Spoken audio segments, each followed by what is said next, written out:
कहीं भी बदतमीजी नहीं करी है, बहुत ही रिस्पेक्ट के साथ वो बात कर रहे हैं।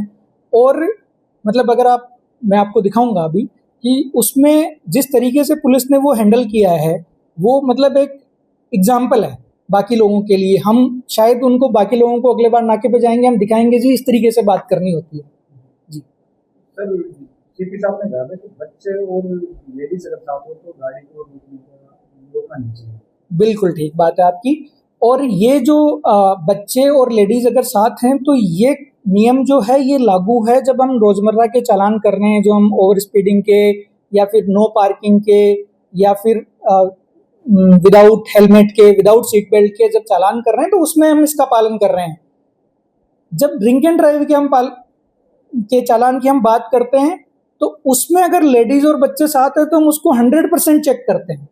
क्यों? अगर व्यक्ति अकेला है और वो दारू पी के गाड़ी चला रहा है, एक्सीडेंट किया, एक आदमी की जान का नुकसान है। अगर उनके बीवी और बच्चे साथ में हैं और फिर उन्होंने दारू पी के गाड़ी चलाई और फिर एक्सीडेंट हो गया, अब हम 4 जानों को रिस्क में डाल रहे हैं।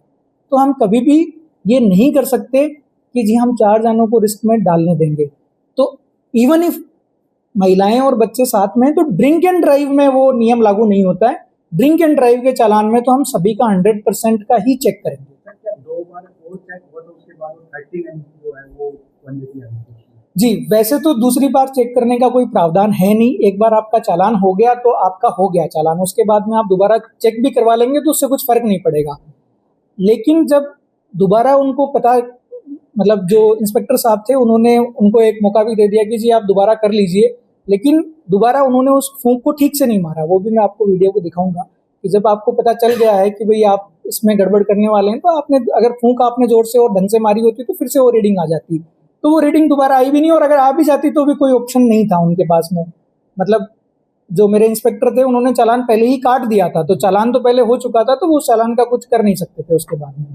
सर, कई बार ये भी बात सामने उठ के आती है कि पुलिस कहीं ना कहीं अपने ही लोगों को बचाने का काम करती है। तो कैसे क्लियरिटी करेंगे कि आपकी जो चालान किया गया वो ठीक किया गया था, जो वीडियो के माध्यम की आप बात कर रहे हैं? बिल्कुल बिल्कुल, वो तो हम आपको वीडियो ही दिखा देंगे।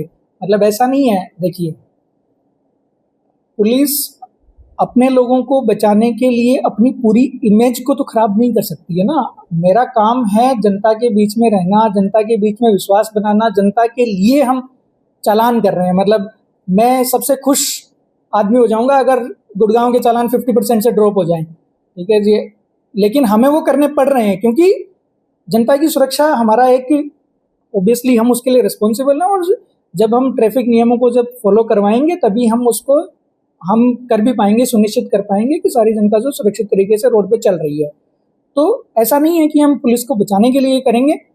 अगर किसी भी व्यक्ति का कोई इसमें पाया जाएगा कि जी इन्होंने बदतमीजी करी है, ये इस तरीके से बात कर रहे हैं, तो उनके खिलाफ सख्त एक्शन लेंगे, और हमने पहले लिए भी हैं सख्त एक्शन, ऐसी बात नहीं है, ठीक है। तो जो आप बात कर रहे हैं वो मेरे ख्याल से थोड़ी ठीक नहीं है। तो सर इस मामले में इन्वेस्टिगेशन हुई तो जो आरोप लगाए हैं मेरे सामने वो जी, प्राइमा फेसी वो बेबुनियाद हैं।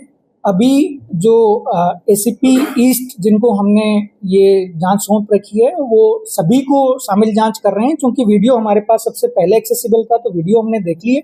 उसके बाकी की जितने लोग हैं उनको बुलाएंगे, उनके जो बयान है वो दर्ज करेंगे, शिकायतकर्ता को भी वो शामिल जांच करेंगे, और उसके बाद में जो भी कार्रवाई अगर बनती है कुछ तो हम उस पर एक्शन लेंगे।